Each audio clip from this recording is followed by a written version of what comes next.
One major strength that Kimetsu no Yaiba, aka Demon Slayer, has had throughout its entire runtime is humanizing their demons upon defeat.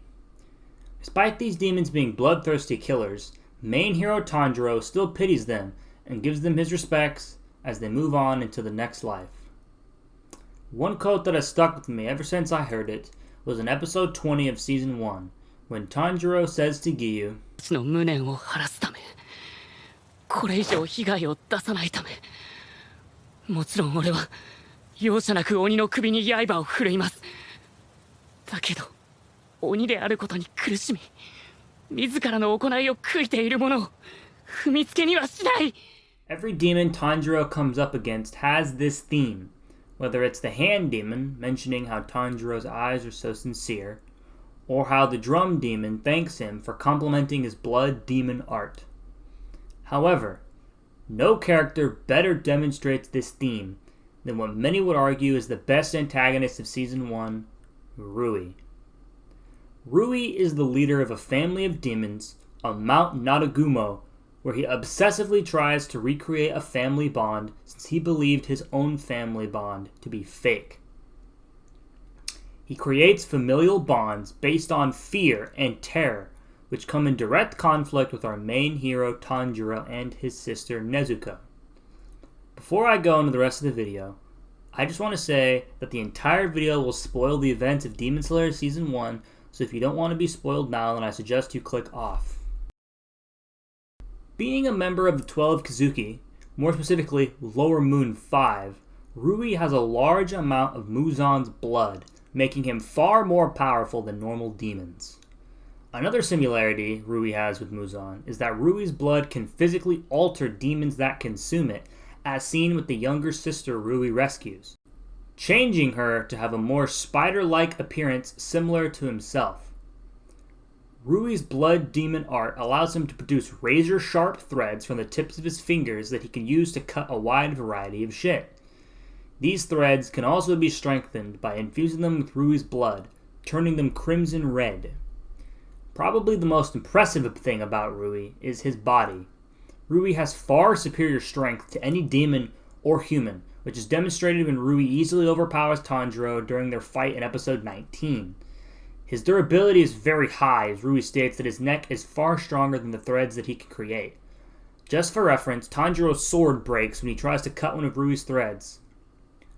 Even though Rui has so much power at his disposal, he uses it to capture demons and force them to become a part of his twisted family, rather than try and rise in the ranks of the 12 Kazuki.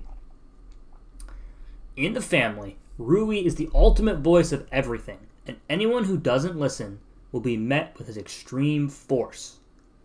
Obviously, Tanjiro and Rui have very differing views on what they believe a family bond should look like, and Tanjiro doesn't hesitate to call Rui out on how toxic and fake his relationships are. This leads to Rui becoming very angry with Tanjiro, and demands that he take his words back. When Nezuko shields Tanjiro from Rui's threads, it exposes Rui's obsessive desire to create the perfect family for himself, threatening Tanjiro unless he hands his sister over to join Rui's so-called family. In his mind, every member of a family has their role to fulfill, and if they go against these roles, then appropriate consequences must be given. This leads to arguably the best fight in all the series as Tanjiro, with a little help from his sister, tries to defeat Rui with the power of family. I could rant about how great the animation is, or how the voice acting is top-notch, but for the sake of simplicity, I'm just going to discuss the symbolic view of it all. Rui is the antagonistic force that fights for his take on family, being that bonds are based on fear. Main hero Tanjiro reflects his view on family, which includes an assist from Nezuko, which they believe in familial bonds in the more traditional sense of the word. While most people can see that Tanjiro is right in his belief, and obviously Rui is wrong, it still provides some emotional conflict, which at least enhances the fight in that sense. It's better than nothing, and fights that don't have it generally tend to suffer, although I'm speaking in general terms and not just about Demon Slayer. Ultimately, Tanjiro succeeds in his belief with some help from Nezuko and their father, while proving his symbolic belief by literally slicing off Rui's head. 禰豆子の絆は誰にも引き裂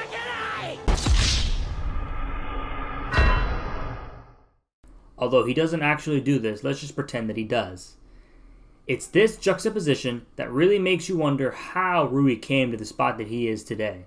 How did his take on family get so twisted and corrupted?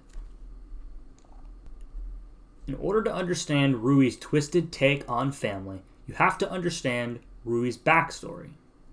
Rui was born with a weak body, which in turn made going outside difficult, and he was confined to his home while all the other children played outside.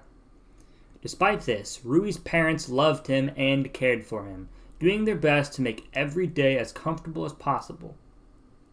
Upon finding him, Muzan Kibutsuji pitied him and turned him into a demon in order to give him the better body his parents couldn't. While his body was not stronger than any human's, Rui now had to consume humans in order to live. This frightened Rui's parents when they came home one day to find a man dead in their home. Rui's parents turned on him and attempted to kill Rui in his sleep that night, and in anger, Rui murdered them.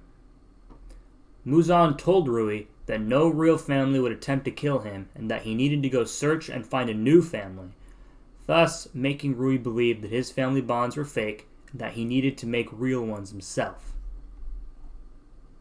Returning to the quote from before, obviously it's possible to feel for Rui, yet Tanjiro doesn't hesitate to bring his blade down upon Rui's head. However, once Rui is defeated, it's when the tears really start to flow. Once Rui has his neck cut by Giyu, he starts to remember things from when he was a human. It's revealed that Rui's father intended to kill himself after he killed Rui as a way of payment for his own sin. We also get a flashback of Rui sitting on the porch of his home after he had killed his parents.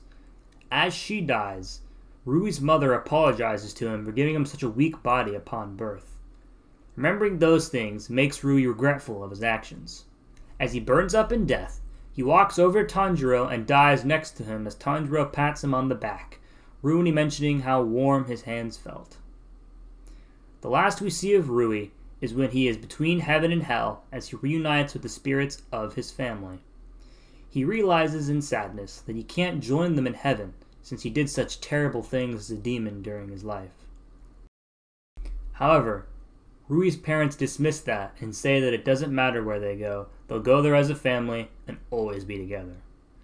This moment hits deep, completing Rui's character arc as he finally reunites with his true family and realizes that he had a true bond all along. It's unfortunate to think about how his character could have avoided such a path if he wasn't emotionally manipulated by Muzan. Sure, his life was difficult, but at least he had a loving father and a mother who thought the world of him, even when he was a bloodthirsty monster. This is one of Demon Slayer's strongest qualities. They expertly know how to craft well-written villains that don't deserve redemption, yet at the last possible moment make you feel for them as they feel remorse and death. Rui is the perfect encapsulation of this theme, and it's the reason why he is one of the best antagonists in the series. Rui is such a good fucking character, and while I can understand some people's arguments for the best demon in the series, you can't quite top the character that is Rui, but maybe that could change in the future. I feel true hatred for Rui, despite his backstory, and I feel true satisfaction when Tanjiro ultimately slices his head off. Yet, I feel genuine happiness for him when he finally reunites with his family and spends eternity with them, wherever they may end up.